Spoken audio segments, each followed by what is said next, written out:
고린도전서 5장 7절과 8절 말씀입니다. 고린도전서 5장 7절과 8절 말씀, 신약성경 268페이지입니다. 신약성경 268페이지 고린도전서 5장 7절과 8절 말씀 제가 봉독해 드립니다. 너희는 누룩 없는 자인데 새 덩어리가 되기 위하여 묵은 누룩을 내버리라. 우리의 유월절 양 곧 그리스도께서 희생되셨느니라. 이러므로 우리가 명절을 지키되 묵은 누룩으로도 말고 악하고 악의에 찬 누룩으로도 말고 누룩이 없이 오직 순전함과 진실함의 떡으로 하자. 아멘. 우리 옆에 분들과 인사합시다. 만나서 반갑습니다. 다시 한번 인사합시다. 오늘도 큰 은혜 받읍시다. 오늘 우리가 읽은 말씀을 통해서 우리 이번 주 설 명절이 있는데 그리스도인의 명절이라는 제목으로 이 시간 함께 은혜의 말씀을 나누길 원합니다. 오늘은 거룩한 주일인 동시에 민족의 명절인 설 연휴가 시작되는 날입니다. 설날은 추석과 함께 우리 민족의 고유한 큰 명절입니다. 설날의 유래를 살펴보면 낯설다라는 어근인 설이라는 말에서 이 설날이 왔습니다. 그래서 설날은 새해에 대한 낯설음이라는 뜻을 가지고 있습니다. 아직 익숙치 않은 날, 묵은 해를 보내고 새로운 한 해를 맞이하였지만 아직 완전치 않은 새해에 통합되지 않았기 때문에 익숙하지 못한 설한 날이라고 해서 그날을 설날이라고 합니다. 설날에 관한 기록은 우리나라 삼국시대에서부터 찾아볼 수 있다고 합니다. 고구려에서는 해마다 음력 정초가 되면 강가에 모여서 놀았으며 이날에는 돌팔매 놀이와 눈을 끼얹는 그러한 놀이로 해서 마을끼리 편을 갈라서 눈을 끼얹는 이런 싸움을 했다고 합니다. 이것은 상무적 기풍이 강한 고구려 사람들이 설날에 편을 갈라놓고 눈 끼얹는 놀이를 하며 활기 있는 놀이를 하면서 명절을 즐겁게 보냈다라는 것입니다. 또한 설날은 옛 기록들에 의하면 세수, 연수, 원단, 원일이라는 말로도 불려지기도 했다고 합니다. 이 말들은 모두가 똑같이 한 해의 첫날이라는 뜻을 가지고 있습니다. 이렇게 유구한 역사 동안 민족의 대명절로 지켜오던 설은 구한말인 1895년에 양력이라는 것이 채택되면서 신정과 구별되는 구정으로 빛이 바래기 시작했습니다. 또한 일제시대 때는 이 설을 지키는 사람들을 일제 사람들이 핍박을 했다고까지 합니다. 그래서 설날이면 학생들의 도시락을 조사해서 제사 음식, 기름진 음식을 싸온 학생들에게 벌을 주는 일도 있었다라고 합니다. 그 후에 1985년에 다시 설날을 민속의 날로 정하여 설의 명칭을 되찾아 오늘에까지 이르렀다고 합니다. 그러면 왜 이렇게 설날이 오락가락 민족의 명절로 또 구정으로 퇴세되었다가 다시 지키는 그러한 날이 되었을까요? 그것은 제 아무리 세계관이 산업화니 해도 우리 민족 고유의 감정을 바꿀 수 없었기 때문인 것입니다. 그리고 설을 지키는 민족으로는 우리나라와 중국과 베트남이 똑같은 날 설을 지킨다라고 합니다. 세계적으로 명절이면 고향을 찾아 민족 대이동을 하는 나라 가운데 우리나라와 함께 중국이 대표적이라고 합니다. 중국도 우리나라의 설날격인 춘절이라는 날이 있다고 합니다. 이 춘절은 짧게는 열흘, 길게는 보름 동안 15일 동안 연휴를 보낸다라고 합니다. 중국의 인구가 현재 14억쯤 되는데 이 열흘에서 보름의 연휴 기간 동안 기차나 버스나 배와 비행기를 이용하는 귀성객들이 약 17억이 된다고 합니다. 중국의 전체 인구보다 많은 사람들이 이 보름 동안 버스나 배나 기차나 비행기를 이용한다는 것입니다. 옛날 중세의 역사를 바꿔놓았던 게르만 민족의 대이동 때 움직인 인구가 약 100만 명이었다고 합니다. 그런데 이 춘절에 17억이 이동한다고 하니 얼마나 대단한 민족의 대이동입니까? 그런데 설 명절을 그렇게 힘들고 어렵게 고향에 갔다가 고향에서 무엇을 하고 오는가 잘 살펴보면 세배나 차례를 지나고 나면 대부분 3, 3, 5 모여서 하는 것이 있습니다. 고스톱이라고 하는 화투놀이입니다. 중국의 경우에도 마작이라는 놀이를 이 명절에 많이 한다고 합니다. 다시 말해서 두 나라가 모두 그렇게 열심히 고향에 가서 하는 것은 노름하고 온다라는 것입니다. 이스라엘 민족도 명절이면 온 민족이 이동하는 일이 있습니다. 그러나 그들과 우리가 다른 점은 우리는 고향으로 명절을 새러 가지만 그들은 성전이 있는 예루살렘으로 향해 갔다라는 것입니다. 그리고 우리는 3, 3, 5 모여서 고스톱을 치느라 시간을 보내지만 그들은 성전에서 하나님께 예배하고 말씀을 나누는데 시간을 보냈다라는 것입니다. 명절을 즐겁고 기쁜 시간으로 보내야 한다는 데에는 전적으로 동감하지만 고스톱을 치는 명절보다는 이스라엘의 명절이 우리는 훨씬 더 뜻깊게 느껴지게 됩니다. 우리나라의 설날처럼 이스라엘 민족의 최대의 명절은 유월절이라는 것이 있습니다. 하나님의 거룩한 구속사 드라마에서 제1막은 구약이고 제2막은 신약인데 구약에서 제일 중요한 사건은 출애굽 사건이고 신약에서 가장 중요한 사건은 예수 그리스도의 십자가 구속 사건입니다. 그리고 예수 그리스도 이전에 구약에서 복음의 진리를 가장 잘 설명하고 있는 것이 바로 유월절 어린 양의 사건입니다. 이스라엘을 장자 재앙으로부터 구원하는 데 필요한 유월절 양에 대한 조건이 무엇이었습니까? 그것은 어린 양 가운데 흠없고 일련된 수컷이어야 했습니다. 병들었거나 온전치 못한 것은 결코 유월절 희생 양이 될 수 없었습니다. 유월절 양에는 완벽한 상태의 어린 양이 요구되었습니다. 이것은 무엇을 의미합니까?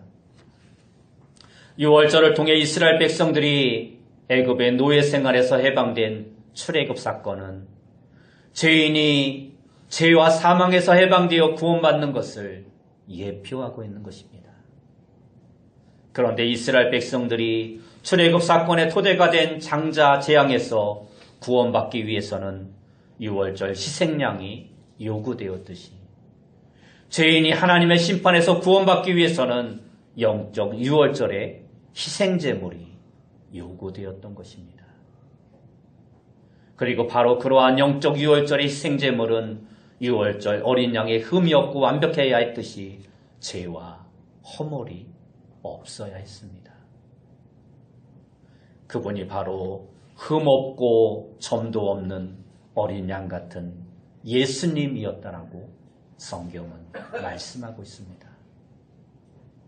애굽 전역에 하나님의 무서운 심판의 방이 왔을 때 이스라엘 백성은 하나님의 명령하신 대로 유월절 양을 잡아 문설주와 임방에 피를 뿌리고 발랐습니다. 그날은 하나님의 심판이 애굽의 전역에 불과 같이 임한 밤이었습니다. 그러나 유월절 양의 피가 뿌려져 있는 이스라엘 집안에는 모두 구원이 있었습니다. 온 애굽의 집안에는 장자가 듣는 심판이 있었지만 하나님의 백성의 말씀대로 순종한 이스라엘 집안에는 구원이 있었던 것입니다. 그 누구의 집이든, 그것이 목동의 집이든 심지어 강도의 집이든 창녀의 집이든 상관없이 양의 피가 발라져 있는 집안에는 구원이 있었던 것입니다. 유월절 양의 피를 볼 때 죽음의 사자가 그것을 넘어갔습니다. 유월절 양을 통해 이스라엘은 구원을 얻은 것입니다. 이 유월절 양의 피는 두말할 필요도 없이 장차 이 땅에 오셔서 흘리실 예수 그리스도의 피를 예표하고 있는 것입니다. 예수님은 제자들과 최후의 만찬을 잡수시면서 잔을 가지사 살해하시고 저에게 주시면서 이것은 많은 사람을 위하여 흘리는 바 나의 피, 곧 언약의 피라고 말씀하셨습니다. 또한 내 살을 먹고 내 피를 마시는 자는 영생을 가졌고 마지막 날에 내가 그를 다시 살리리라 말씀하셨습니다. 이처럼 우리는 예수 그리스도의 십자가의 보혈로 말미암아 마귀와 죄와 죽음과 영원한 지옥의 형벌에서 구원을 받고 영생을 누리게 된 것입니다. 그래서 세례 요한은 예수님을 향해 이렇게 말했습니다. 보라, 세상 죄를 지고 가는 하나님의 어린 양이로다. 세례 요한의 말처럼 예수 그리스도는 우리의 유월절 양이 되시는 분입니다. 우리의 유월절 양 예수님은 바로 이스라엘 백성들의 유월절 절기에 우리를 대신하여 죽음으로 우리를 구원해 주신 분입니다. 유월절을 통하여 구원받은 이스라엘 백성들은 하나님의 구원의 은총에 감사하여 일주일 동안 절기를 지켜야 했습니다. 그 절기가 무엇입니까? 바로 무교절이라는 것입니다. 이 무교절은 유월절인 정월 14일부터 21일까지 일주일 동안 지키는 절기로 이날에는 누룩을 넣지 않은 떡인 무교병만을 먹어야 했습니다. 그래서 무교절이라고 합니다. 무교절에 누룩이 없는 떡을 먹게 하신 것은 누룩은 죄와 부패를 상징하기에 부패와 옛생활을 상징하는 애굽에서 구원받은 이스라엘 백성들로 하여금 성결하고 거룩한 삶으로 하나님을 섬기도록 교훈하기 위해서 누룩이 없는 떡을 먹게 하였던 것입니다. 이스라엘 백성을 애굽에서 이끌어내사 가나안 땅으로 돌려보내시는 목적은 다른 데 있지 않고 하나님 자신이 거룩하신 것처럼 그의 백성들도 이 땅에서 거룩하게 살도록 하나님은 요구하신 것입니다. 그것을 가르치시려고 하나님께서는 이스라엘 백성들에게 무교절의 규례를 정하여 주시고 부패와 죄악에 상징하는 누룩이 섞인 유교병을 절대로 먹지 말라고 말씀하신 것입니다. 그런데 오늘 우리가 본 고린도전서 5장 7절과 8절에 보면 이스라엘 백성들이 지켰던 무교절과 동일한 명령이 오늘 우리 성도들에게도 주어지고 있습니다. 오늘 본문의 말씀을 다시 한번 보시기 바랍니다. 너희는 누룩 없는 자인데 새 덩어리가 되기 위하여 묵은 누룩을 내버리라. 우리의 유월절 양 곧 그리스도께서 희생되셨느니라.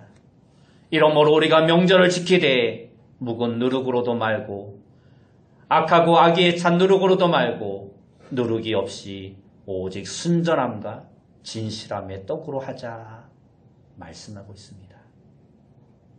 여기서 보면 7절 말씀에 묵은 누룩을 내버리라고 했는데, 묵은 누룩과 같이 괴악하고 악독한 누룩과 같은 죄악들은 무엇입니까? 앞에 나오는 고린도전서 6장 9절과 10절에 보면 불의한 자가 하나님의 나라를 유업으로 받지 못할 줄을 알지 못하느냐, 미혹을 받지 말라. 음행하는 자나 우상 숭배하는 자나 간음하는 자나 탐색하는 자나 남색하는 자나 도적이나 탐욕을 부리는 자나 술 취하는 자나 모욕하는 자나 속여 빼앗는 자들은 하나님의 나라를 유업으로 받지 못하리라 말씀합니다. 여기서 보면 묵은 누룩, 다시 말해서 괴악하고 악독한 누룩과도 같은 죄악의 목록들을 말씀해주고 있습니다. 그것들을 정리해보면 첫째는 음행이 있습니다.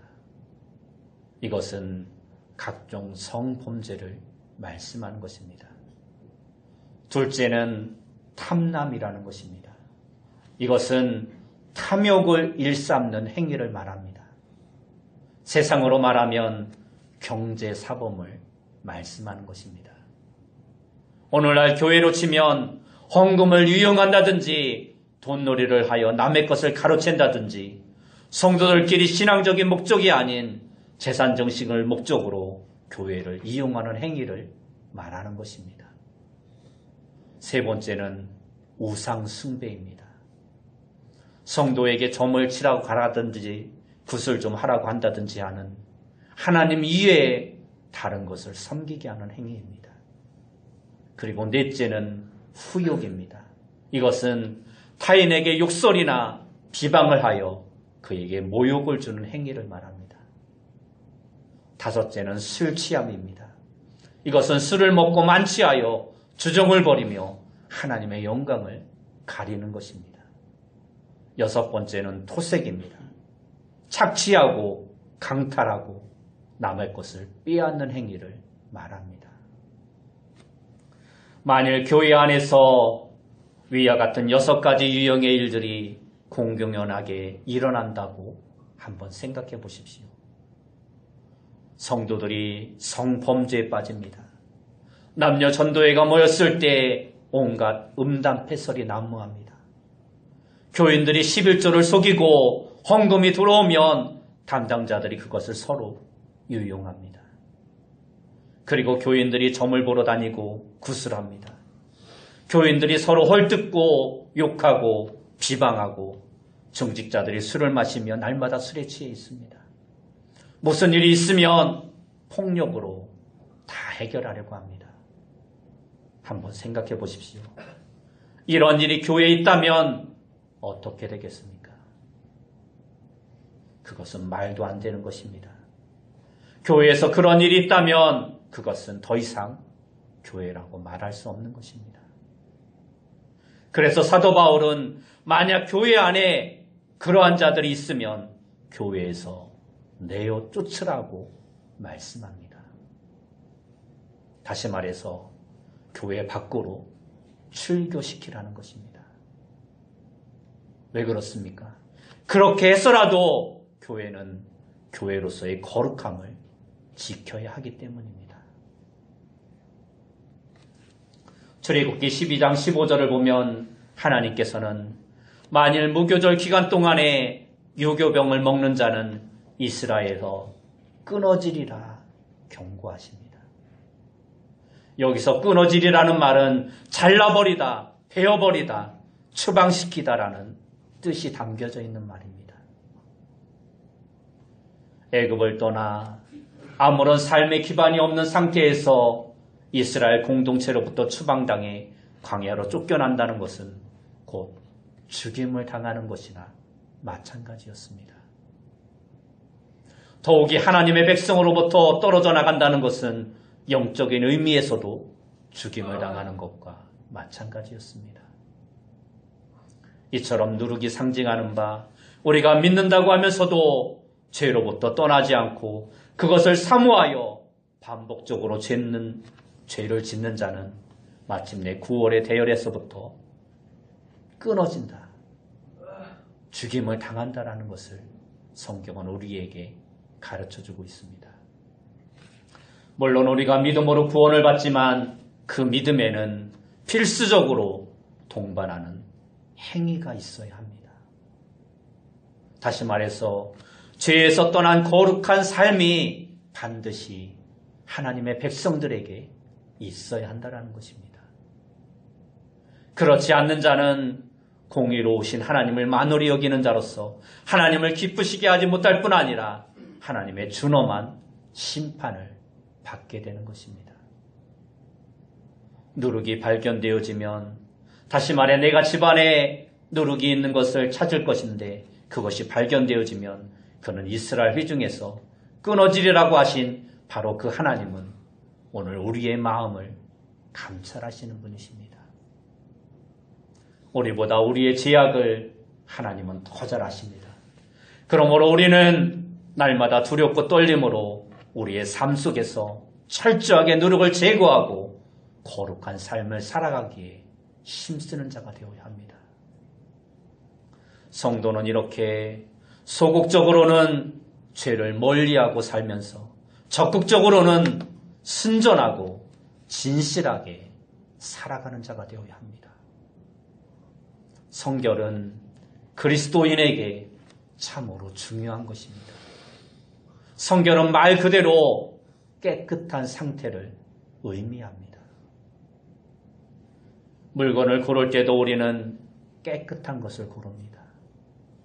옷을 입어도 깨끗한 옷을 입고 이왕이면 자리도 깨끗한 자리에 앉고 싶어 합니다. 음식을 먹어도 깨끗한 곳에서 정갈한 음식을 먹고 싶어 합니다. 위생적으로도 청결함을 유지하는 것은 매우 중요합니다.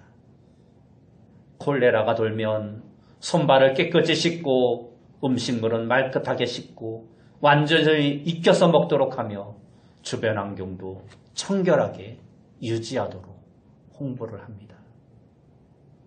요즘 환경오염 문제가 전 세계적으로 심각합니다. 오염이라는 것이 무엇입니까?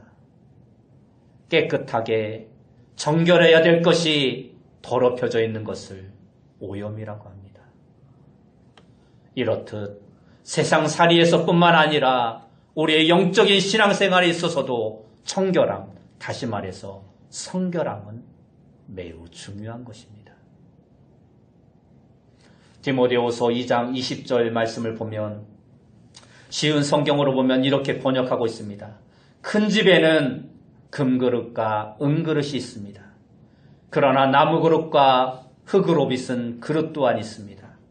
그 그릇 가운데 특별히 귀하게 쓰이는 그릇도 있지만 평범하게 쓰이는 그릇도 있을 것입니다. 만약 누구든지 악을 멀리하고 자신을 깨끗하게 하면 주인이신 주님이 쓰기에 거룩하고 귀한 그릇이 될 것입니다. 그러한 사람은 언제나 좋은 일에 쓰일 수 있는 준비된 사람입니다. 라고 해석하고 있습니다. 이 말씀을 통하여 볼 때 신앙적으로는 금그릇, 은그릇이 따로 있는 것이 아닙니다.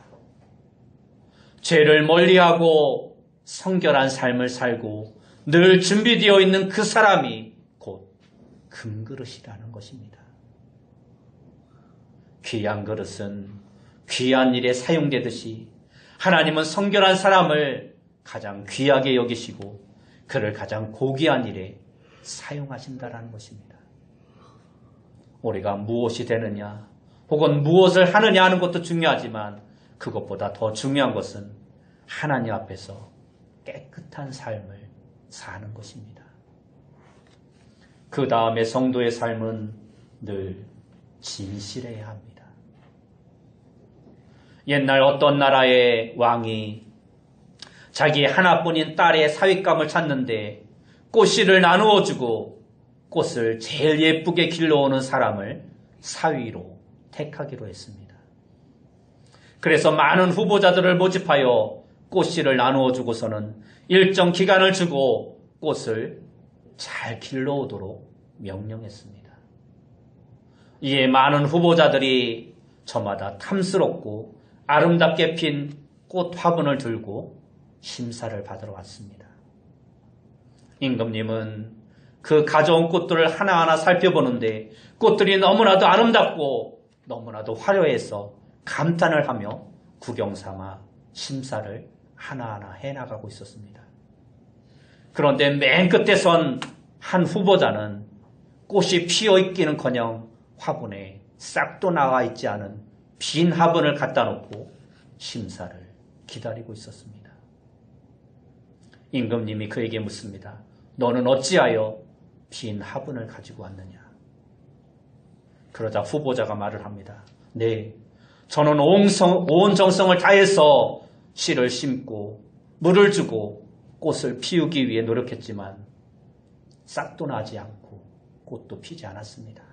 그래서 그대로 가져가 왔다고 말을 했습니다. 그러자 왕은 그 사람을 얼싸안고 많은 사윗감 후보들 앞에서 그리고 신하들 앞에서 말했습니다. 이 나라의 진실한 사람은 이 한 사람뿐이다. 내가 나누어준 그 꽃씨는 싹을 피울 수 있는 꽃씨가 아니었다. 그러므로 꽃을 피워온 후보자들은 모두 거짓 말한 자들이다. 그렇습니다. 참된 그리스도인의 삶의 특징은 그 안에 속임이 없다라는 것입니다. 감추인 것이나 숨긴 것이나 정직하지 못한 것이나 위선적이고 외식적인 것이 없어야 하는 것입니다. 모든 것이 사실 그대로이며 투명하고 명료합니다. 그리스도인은 하나님의 진실함 때문에 그것을 본받아 자신도 진실한 자가 되어야 하는 것입니다. 하나님의 진실이 그에게 들어가 그를 사로잡기 때문입니다. 그럼에도 불구하고 오늘날 그리스도인들 중에도 너무도 진실치 못한 사람들이 많습니다. 시편 12편 1절과 2절 말씀에 보면 여호와여 도우소서 경건한 자가 끊어지며 충실한 자들이 인생 중에 없어지나이다.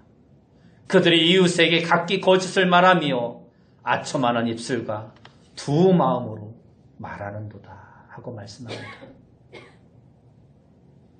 우리가 하나님 앞에서의 진실함도 중요하지만 사람 앞에서의 진실도 참으로 중요한 것입니다. 성도의 인격, 성도의 언행은 그 나라 그 사회의 양심의 척도가 되어야 합니다. 신자들은 말할 것도 없고 불신 세상 사람들에게서도 성도의 말 한마디면 보증수표보다 더 신뢰를 받을 수 있어야 합니다. 그런데 요즘은 이것이 거꾸로 되어가고 있습니다. 세상 사람들이 교회 다니는 사람들을 더 이상 믿어주지 않습니다. 아니, 한 교회 안에서도 서로가 서로를 믿지 못하는 불신 풍조가 만연하고 있습니다. 참으로 안타까운 현실입니다. 어떠한 오해나 억측이라도 성도들끼리 만나서 한마디 해명하고 밝히면 그 진실성 때문에 모든 우애가 풀어져야 할 터인데 그렇지 않습니다. 다툼과 분쟁이 일어납니다. 진실치 못한 사람들끼리 만남에서 무슨 신뢰와 화해와 하나됨이 있을 수 있겠습니까? 진실성이 없을 때 그 신앙은 생명력이 없는 죽은 것이고 언행에 거짓이 많을 때 그 인격은 죽은 것이나 마찬가지입니다. 그러므로 신앙과 인격의 생명력은 진실함에서 나오는 것입니다. 오늘부터 민족의 큰 명절인 설 연휴입니다. 민족 대이동을 해서 차례나 세배를 하고 나면 대부분 고스톱을 치고 화투놀이를 하며 지낸다는 것은 우리네 설 명절의 그동안의 모습이었습니다. 그러나 우리 그리스도인들은 그렇게 명절을 보내서는 안 될 것입니다. 이스라엘 백성들의 최대 명절은 6월절이었습니다. 430년 동안 애굽의 종살이에서 해방된 것을 기뻐하는 명절이었습니다. 이와 마찬가지로 우리 성도들에게도 날마다 지켜야 할 영적인 명절이 있습니다. 영적인 유월절이 있습니다. 곧 이스라엘이 유월절 절기에 무교병을 먹으며 거룩함에 힘썼던 것처럼 우리도 날마다 우리를 구원해 주신 예수 그리스도를 생각하면서 신앙의 명절을 지키는 자가 되어야 합니다. 거룩함으로 진실함으로 구원받은 성도다운 삶의 모습을 가지고 하루하루를 살아가야 한다는 것입니다. 그래서 바울은 우리에게 이렇게 권면을 합니다. 이러므로 우리가 명절을 지키되 묵은 누룩으로도 말고 악하고 악의에 찬 누룩으로도 말고 누룩이 없이 오직 순전함과 진실함의 떡으로 하자. 이스라엘 백성들은 무교절을 일주일 동안 지켰습니다. 여기서 일주일은 성도의 일평생을 상징하는 날입니다. 여러분 모두가 해악하고 악독한 누룩과 같은 죄악을 멀리하고 늘 성결함과 늘 진실함으로 기쁘고 즐겁게 하루하루 명절을 지키듯이 일생을 살아가는 귀한 성도님들이 다 되시기를 예수님의 이름으로 축원합니다.